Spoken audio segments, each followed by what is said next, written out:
Good day, Crime Talk aficionados. This is Crime Talk. My name is Scott Reisch. Thanks for watching. First, if you haven't done so already, we'd ask that you hit that subscribe button. If you haven't done so already, also hit that little bell so that you receive notifications of when we go live or put up new content. And as always, please leave me a comment below. Now, first on the docket, this has something to do with what we talk about. Yes, although we talk about true crime, we also talk about the Constitution. What is necessary about the Constitution? Well, we need public officials, right? We need public officials that are in the legislative branch, and we need officials in the executive branch. We also have public officials in the judicial branch, but today we're just going to talk about legislators and the executive branch. That's right. Rules for thee, but not for me. I have said this before repeatedly. If you are a public official, that's right, elected to some sort of office or appointed like a judge should be, that you should have to be held to a much higher standard than all of the unwashed everyday people out here in America. Why? Because they, the public officials, are the ones creating laws and enforcing laws. And when you do that, you have to do it better and cleaner than the next guy. And guess what? If you can't live up to that standard, you need to go away. You need to resign. Now, what comes to mind? Obviously, you can recall House Speaker Nancy Pelosi getting her hair done out there in San Francisco. And guess what? How did that information come about? Somebody was so upset that this public official that's telling everybody to stay home in quarantine, but she needs to get her due done. That's right. Somebody videotaped that or turned over the security camera footage showing Nancy Pelosi ignoring the rules and regulations that have been put in place because she thought she was special. That's right. Rules for thee, but not for me. Which means you all need to follow the law, but not for me. I'm exempt. I'm a public official. Then we also had recently Governor Gavin Newsom. You may recall that he apologized because he was going to go to a coworker's birthday party at some fancy French restaurant called the French Laundry. And what happened in that particular case? Well, let's just say there was no social distancing, and additionally, there were no masks going on. Now, you can remember Gavin Newsom has repeatedly told the people of the great state of California not to go anywhere because you're going to die. But if you got to go, make sure you social distance and make sure you wear a mask. Gavin Newsom, guess what? Was called out for it. Why? Because somebody at that restaurant took a video, took pictures of the good governor, completely ignoring all the rules that he wants to impose upon the people of the great state of California, but not him. That's right. Called complete and total hypocrisy. Now, we are all hypocrites. It's just a matter of degree. But when you are a public servant in public office telling people how to live and affecting hundreds of thousands, if not millions of businesses and millions of people's lives, guess what? You need to hold yourself to that standard that you're holding everyone else to. And if you can't do it, resign. Gavin Newsom, you got to go. Pelosi, you got to go. Now, you may have heard about it a couple of weeks ago. An organization was going to hold an educational get-together for some 50 legislators from both the state of California. There were some from Texas and a smattering of them all over the country. Now, we're not even going to get into the ethics laws regarding this, since the lobbyist that was there to educate the legislators basically was giving the legislators a free, all expense paid trip to Hawaii so that they could have this educational experience and talk about elections. And the average cost per legislator was some $5,000, of course, not including a family member that may have accompanied them as well. You would think that these legislators, if they're so interested in this educational opportunity, would pay out of their own pocket because this was of such great importance. Somehow I think the basically free trip to Hawaii was more important than learning about elections. Now, let's not forget, and hopefully everyone knows about the mayor of the city and county of Denver here in the state of Colorado. That's right, our mayor, Michael Hancock. Now, this guy is a complete piece of work, okay? He's basically a career politician. He's now in his third and final term as the mayor of the city and county of Denver. Now, just last week, he held a press conference with our governor, Jared Polis. And at this joint news conference, first, the governor spoke saying, everybody, make sure you get that small turkey because you should only have people from the same household over for Thanksgiving. And if you don't do that, basically, you're a horrible person and you're going to kill everybody you come in contact with. Then Mayor Michael Hancock got up and did the exact same thing, spoke, said, take the small turkey. I know it's hard. I know it's rough, but we got to do this. We got to flatten the curve. All the rhetoric that we hear from politicians every day.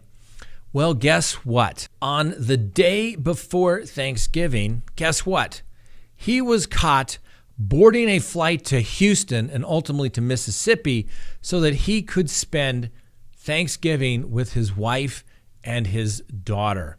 Now, what is even more hypocritical about that is the fact that, yes, the day before, he had told everybody to stay at home.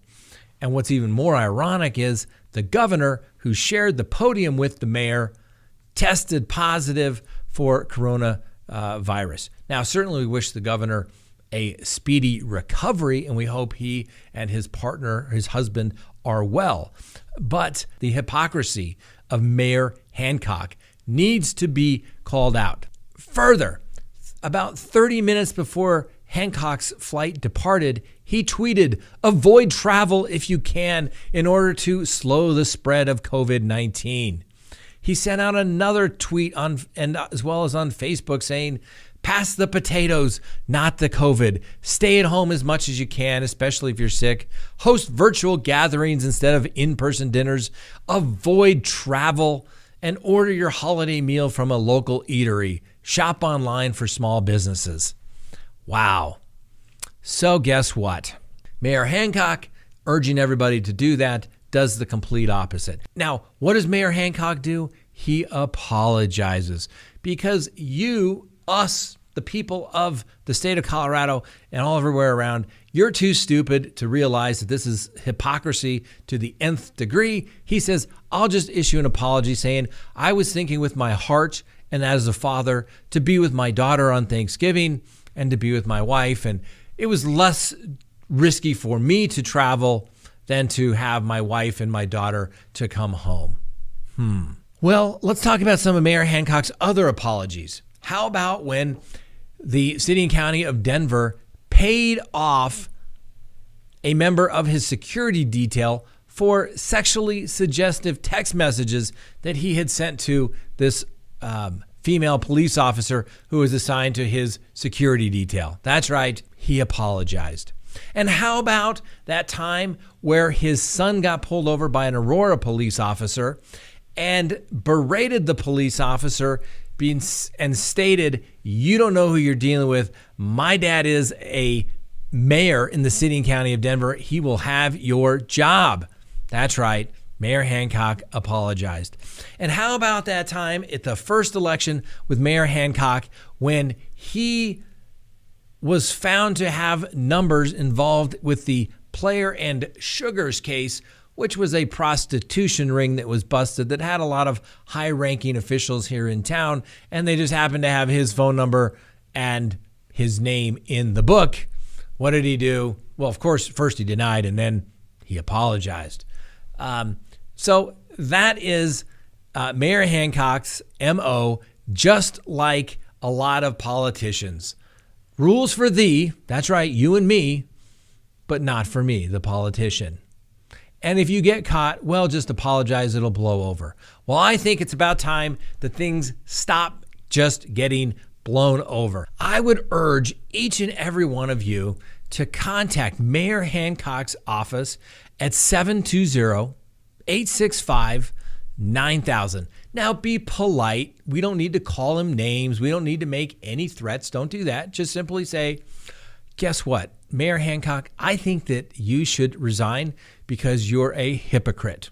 That's all you have to say. And hopefully they'll know that people are tired of the hypocrisy of public officials. And guess what, ladies and gentlemen? This hypocrisy would not be called out but for people like you and me who have that information and give it to the press.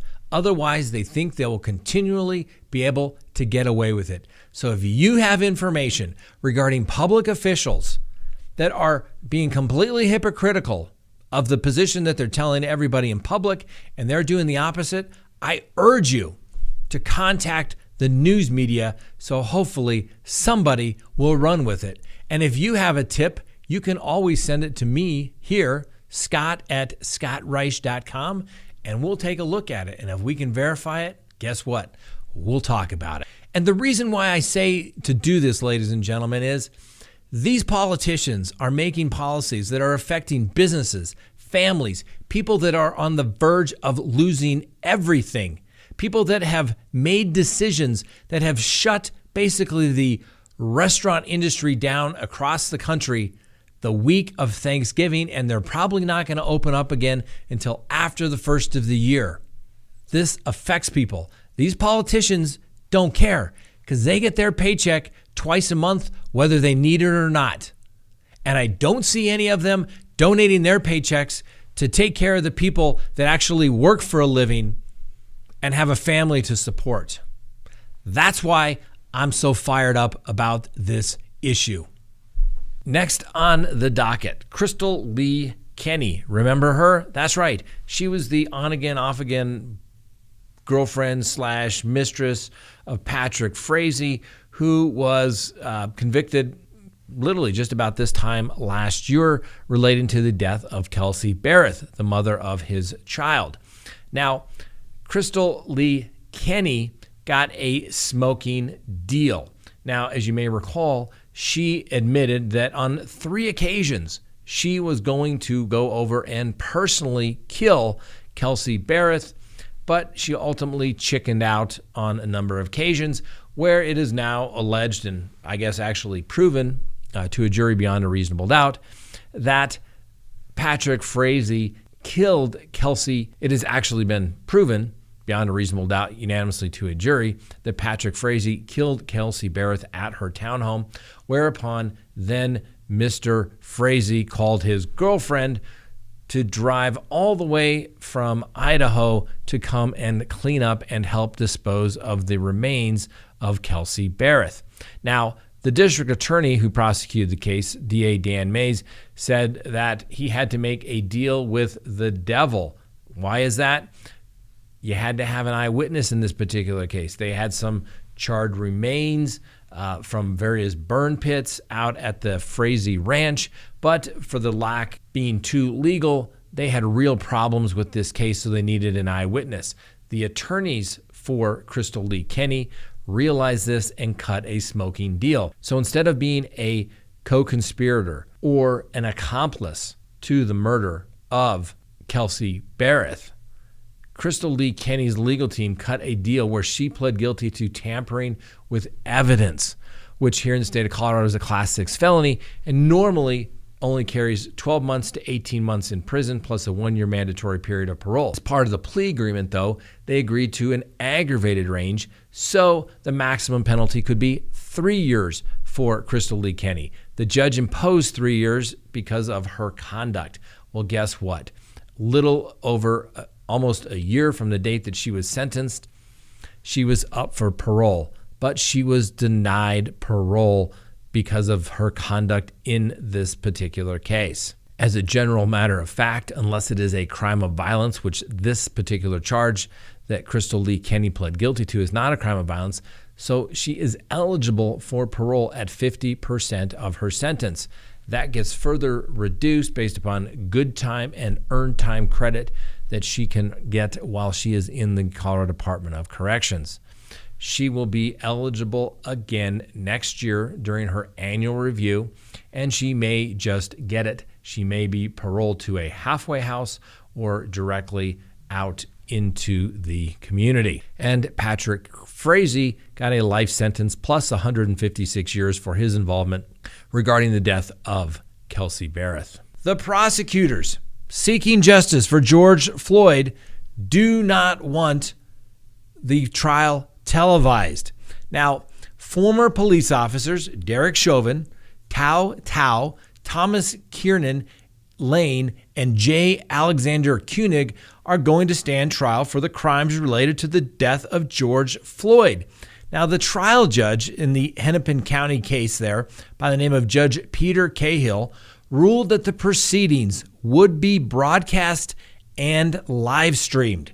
Now, the prosecutorial team, led by Minnesota State Attorney General Keith Ellison and joined by former acting U.S. Solicitor General Neil Catel, is insistent that the court reconsider its ruling on publicity.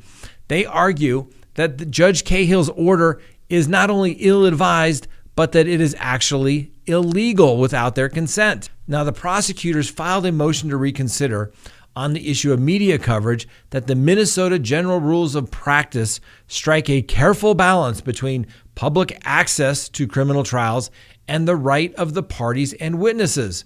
Those rules allow audio or video recording of criminal trials, but only when both the prosecutor and the defendants agree. Whatever the limitations required by the Minnesota General Rules of Evidence, Ellis and his team have gotten the whole issue wrong, in my humble opinion. They should not only consent, but they should rather be enthusiastically inviting cameras into the courtroom. Now, it's not unusual for prosecutors to attempt to limit media exposure in high-profile cases. That's normal. But media hysteria can, for example, make finding an impartial jury more laborious in that process. Moreover, like most people, prosecutors aren't often keen on having the public second-guess their work or the performance of their witnesses. There are times, however, though, as in this particular case, that there are compelling reasons why there should be cameras in the courtroom. Without losing sight of obviously the needless loss of a man's life, the death of George Floyd has become about much more than Floyd the individual. This case sparked a nationwide awakening, tipping public consciousness toward the level of recognition of some unacceptable deficits woven into the fabric of our society. Now, Black Lives Matter obviously existed before Floyd's death, but the BLM protests that ensued during the COVID-19 pandemic may have constituted the largest movement in history here in the United States. Now, the state's arguments are first that the Sixth Amendment goal of transparency can readily be achieved with overflow rooms and closed-circuit cameras. The Attorney General goes on and says the Constitution does not guarantee rights to a handful of people who can easily travel to Minnesota, but to the public at large. What does that really mean? Sure, a public courtroom, somebody could travel and say, I want to be seated and see the trial as it is ongoing. Everyone has a right to see the courtroom, assuming they can fit into the courtroom per se. But in today's COVID world, when trials were going on, at least here in the jurisdiction where I practice on a regular basis, they were all on Zoom. They're being made available to the public. I have said this before. I believe that all courts should be broadcast to the public so that the people can see that their justice system is working. And I assure you, when you've had cases that have been broadcast, it's a little unnerving. You're thinking, oh my gosh, did I do a bad job? Am I going to get critiqued? Yes, but that's part of the job. The greater interest is the making sure that the public is confident in their judicial system. Now, the judge has already ruled that all four co-defendants are going to be tried together, and they're all going to present different defenses. Now, these little nuances could help the public understand potentially differing verdicts as well. The value of media coverage is not just that it will promote a sense of general fairness, but also that it will assist viewers in unraveling the specifics of Floyd's death. The Attorney General argues that there are witness privacy concerns. I don't think that argument is going to carry the day for the Attorney General not to televise these proceedings. Lots of people have to testify in court, and lots of people have to testify in high-profile cases. That's just simply the fact of going forward in the justice system. The greatest argument that the prosecutor has is that simply the rule states that both sides must agree on the case being televised. Here, the court found a compelling reason for the matter to be videotaped. This is a very high-profile case. And people should be able to see. This case caused riots. It caused defunding of police departments. The people have a right to know the facts and not to have some speaking head spinning the facts at the end of the day. Let the people see the entire process. Now, although the rule does say that both sides need to agree, there are a list of exceptions. The Minnesota court rules do provide exceptions to the general rule that there should be no proceedings broadcast unless both parties agree. But exception 4.02a simply states a judge may authorize the use of electronic or photographic means for the presentation of evidence, for the perpetuation of a record, or for the purposes of judicial administration. So although the strongest argument appears to be for the government that the rules simply do not provide for audio and visual recording of the trial unless both parties agree. Clearly, the government does not want the people of the great state of Minnesota or the United States or apparently the world to see their evidence before the case. Possibly it could affect their case. Now, the general rules of practice in Rule 4.01 of the Minnesota Court Rules basically reiterates that, but there are exceptions. In this particular case, the court found that there was a compelling reason for the video to be made available to the public. Certainly, with the COVID crisis, most people can't travel to Minnesota to watch this trial, and certainly the capacity would be limited. So the fact that it's going to be video recorded and live streamed for the world to see is a good thing. Now, next on the docket, Ghislaine Maxwell. That's right. She has now been in custody for 153 days, and she would like to go home before her trial, which is not scheduled until July of next year. Now, we've discussed this before. When one has a bond reduction hearing, you usually get one bite at the apple, unless there are changed circumstances. Changed circumstances do not necessarily include just the mere passage of time. So you can't say, well, Judge, you denied my bond 6 months ago. Nothing's really changed other than I've been in custody for 6 months ago. You don't get to do that. And if there are, in fact, changed circumstances, it's usually like, hey, Judge, the defendant was charged with a really serious crime, let's say murder. We don't believe that he actually took place in that murder, so therefore we're only going to charge him with maybe accessory. That is a changed circumstance. That would warrant a new bond reduction hearing. Well, Ghislaine Maxwell's attorneys have filed a motion asking the court to allow her to basically be released pending her trial in court, which is not set until July. The attorneys for Ghislaine Maxwell have asked the court to allow her to be released pending her trial in July. Needless to say, the United States attorneys don't believe that there should be a hearing at all regarding the bond reduction request. And the United States attorneys also believe that they would have to notify the victims, and the victims could be present at that hearing to object to any such bond reduction if the judge was even inclined to do so. The biggest gripe that Ghislaine Maxwell has is the fact that she has basically been in solitary confinement under the most restrictive conditions, where she is basically searched and monitored 24 hours per day. Cameras follow her movement if she is permitted to leave isolation to basically meet with her attorneys. Her sleep is also disrupted every 15 minutes so that the correctional personnel at the detention center are assured that she has not committed suicide. The prosecutors in this case believe, and the court believed as well when they detained Ms. Maxwell, that she is an extreme risk of flight. It is very unlikely that Ms. Maxwell is going anywhere. I would be shocked if the court changed course.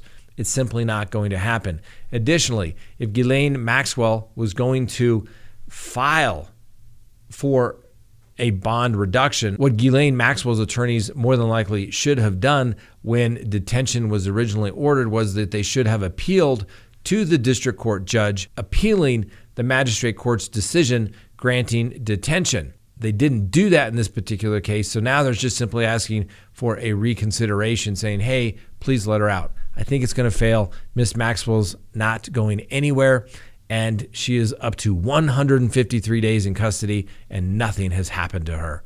Good for her. Next on the docket, a mayor in Kentucky has been charged with DUI after she fell asleep in the drive-thru line at White Castle. Mayor Beverly Chester Burton was arrested after the police were dispatched to the White Castle, and according to the arrest affidavit, she was in a silver Cadillac smashed against a large utility pole with Chester Burton standing next to it. Witnesses approached the officers and told them that Chester Burton had been asleep in the White Castle drive-thru line, and multiple people had actually tried to wake her up by knocking on her window. At some point, Chester Burton struck the rear of a truck, which was pushed into the rear of another vehicle. She then exited the parking lot, where she ultimately hit the pole. The officers, immediately upon contact, smelled an odor of an unknown alcoholic beverage coming from the mayor's breath, and after speaking with her, she admitted that she maybe have had a couple of apple martinis, first at maybe 5 p.m., and then maybe some more, possibly about 9 p.m. Miss Chester Burton failed the field sobriety tests, and Miss Burton, if you watch Crime Talk, you know, don't take those voluntary roadside maneuvers. Needless to say, not successful in passing those tests. She was ultimately arrested and booked into the Louisville Metro Correction Center, where she was released. She has an arraignment this Friday at 1. We'll see how that goes for her and follow up next week. Please leave us a comment below. Thanks for watching Crime Talk. Have a wonderful day.